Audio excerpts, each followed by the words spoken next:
একটি নতুন গবেষণায় প্রকাশ করা হয়েছে বিশ্বের সবচেয়ে জনপ্রিয় কিছু পিরিয়ডে ব্যবহৃত পণ্যতে বিপজ্জনক মাত্রায় টক্সিক কেমিক্যাল পাওয়া গেছে।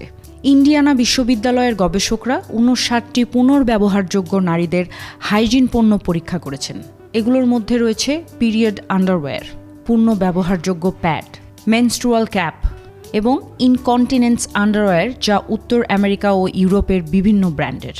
এবং এখানে তারা যা দেখেছেন, প্রায় প্রতি ৩টির মধ্যে একটি পণ্যতে অত্যন্ত উচ্চ মাত্রায় PFAS পাওয়া যায়, যা ফরএভার কেমিক্যালস নামেও পরিচিত।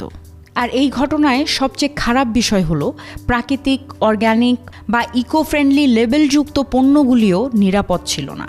মনে রাখা খুব জরুরি মেয়েদের জন্য যে এই পণ্যগুলো শরীরের সবচেয়ে শোষণক্ষম ত্বকের সংস্পর্শে থাকে, তাই এই বিষাক্ত কেমিক্যালগুলো সরাসরি রক্তে চলে যেতে পারে।